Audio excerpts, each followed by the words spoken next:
जय श्री बालाजी महाराज, श्री शिवाय नमस्तोभ्यम। ईश्वर की कृपा आप सभी पर बनी रहे।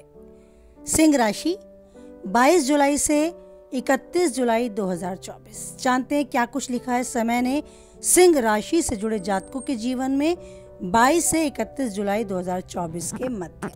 ये समय सिंह राशि से जुड़े जातकों को काफी हद तक फायदे में दूर का नुकसान करने से उन्हें बचने के लिए आगाह करता है। किसी भी काम को करने के लिए शॉर्टकट अपनाने से आपको बचना होगा तथा उन लोगों से भी उचित दूरी बनाकर रखनी होगी जो आपको अक्सर गुमराह करते हैं और आपको लगता है कि आपके पीठ पीछे आपका काम बिगाड़ने की भी चर्चा करते हैं। कुछ लोग जिनसे आपके विचार मेल नहीं खाते, जिनसे आपके मतभेद रहता है विचारों में, उनसे बचकर ही रहें तो आपके लिए लाभप्रद समय साबित हो सकता है। नौकरी पेशा लोगों के लिए कार्य क्षेत्र में उनके सीनियर और जूनियर से अपेक्षित सहयोग और समर्थन कुछ हद तक कम मिल पाएगा, जिससे उनका मन परेशान तो होगा, लेकिन ये समय आपको केवल और केवल अपने कार्य पर ध्यान देना होगा। उसको कितना अच्छा आप कर सके इस और ध्यान देना होगा।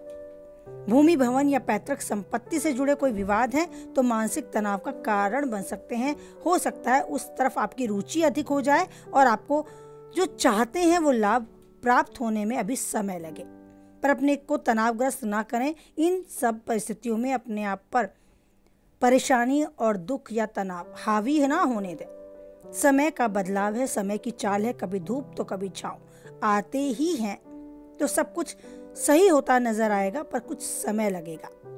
कह सकते हैं आर्थिक दृष्टि से बहुत बेहतर समय नहीं कहा जा सकता ये आपके लिए। इस दौरान व्यवसाय से जुड़े कुछ बाजार में फंसे धन को लेकर भी आप परेशान हो सकते हैं। आपके मन में वो वापस ना आने की शंका बन सकती है। वित्तीय संकट से बचने के लिए आपको इस समय धन का प्रबंध करके चलना ही होगा। आने वाले समय में आपको आर्थिक परेशानियों से ना जूझना पड़े, उसके लिए अभी से खुद को तैयार करना होगा। आपको उधार लेने तक की नौबत आ सकती है, तो पहले से ही ध्यान रखें, अपने खर्चों को थोड़ा लिमिट में, थोड़ा नियंत्रण में करके चलें।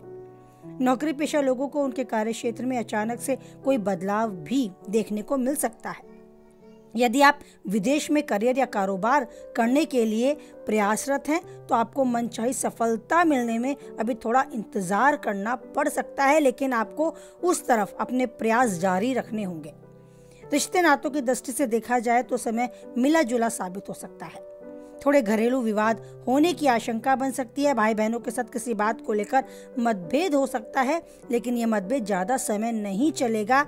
आप सभी के साथ विनम्रता से पेश आएं, छोटी मोटी बातों को तूल ना दें। रिश्तों को संभालने के लिए अगर थोड़ा झुकना पड़े तो झुक जाएं। अगर ये समय आप अपने रिश्तों के महत्व को समझ जाते हैं, समय के महत्व को समझ जाते हैं, तो समय निकलने पर आपको काफी हद तक बहुत कुछ अपनी अपेक्षाओं से अच्छा प्राप्त होने के योग भी बनते आपको नजर आने लगेंगे। बात करें आपके प्रेमी जीवन या वैवाहिक जीवन की, तो उसमें भी थोड़े से मनमुटाव, थोड़े से मतभेद हो सकते हैं आपके अपने जीवन साथी या लव पार्टनर के साथ, लेकिन वही बात दोबारा दोहराना चाहेंगे कि इन बातों को तूल नहीं देना, किसी बात को पकड़ के नहीं बैठना, समय की चाल को समझें, धैर्य के साथ इस समय को बिताएं। रिश्तों को मजबूती से पकड़ने, उनमें मिठास भरने की जिम्मेदारी खुद से लें तो समय काफी हद तक आपको अपने पक्ष में होता नजर आएगा। अब बात करें आपकी सेहत की, तो सेहत के प्रति सचेत रहें। मन में चिंता का कारण आपकी सेहत को लेकर भी हो सकता है। थोड़ी सेहत में गिरावट महसूस हो सकती है। अगर कोई शारीरिक पीड़ा आपको महसूस होती है तो उसके निवारण के लिए कदम उठाएं।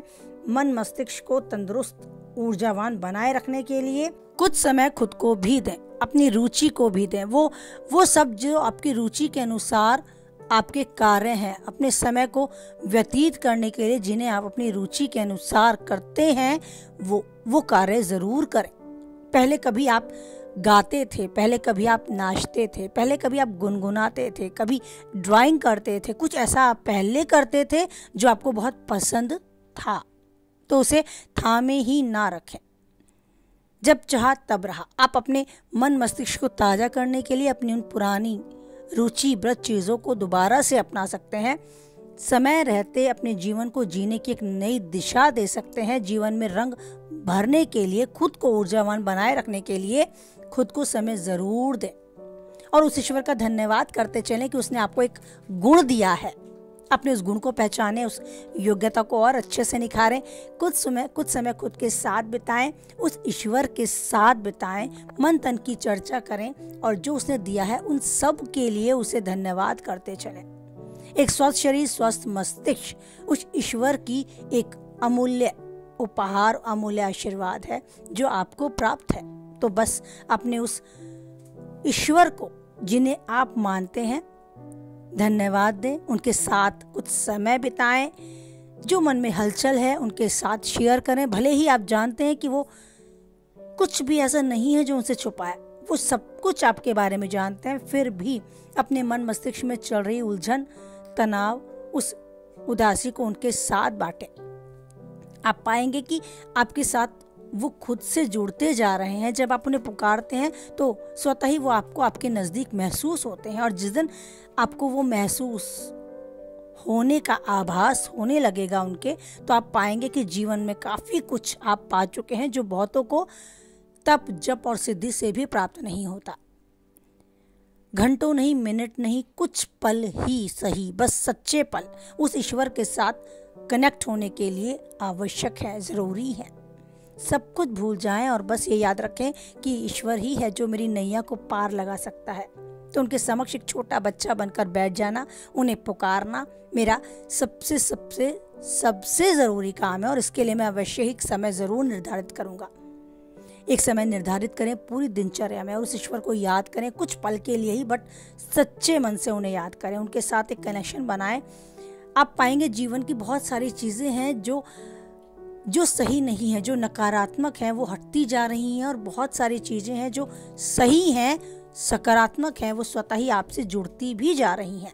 बस इस जुड़ाव को महसूस करें, आनंद लें और एक राहत भरी, चैन भरी नींद जब आपको आने लगेगी तो आप महसूस करेंगे कि ईश्वर ने आपको फिर से अपना लिया है, वो आपकी सुनने लगा है। तो जीवन में ईश्वर हमेशा आपकी सुनता रहे, जो चाहते हैं वो आप पाते रहें, उन्नति के शिखर तक बढ़ते रहें, हमेशा खुश रहें, स्वस्थ रहें, मस्त रहें आप। और इसी के साथ हम वाणी को विराम देते हैं। कुछ हद तक आप हमारी वीडियो से सहमत रहते हैं तो प्लीज़ लाइक करें, किसी के काम की बातें हैं तो उस तक ज़रूर शेयर करें और पहली बार चैनल पे बने रहना चाहते हैं तो चैनल को सब्सक्राइब भी कर दें और बनाए रखें ईश्वर पर एक अटूट विश्वास, क्योंकि परिस्थितियाँ कैसी भी हैं जानते हैं खुद आप कि कोई है या नहीं है, ईश्वर है हमेशा आपके साथ। तो ईश्वर के साथ एक दृढ़ विश्वास बनाए रखें और बोले हमारे साथ, जय बालाजी महाराज, जय माता दी।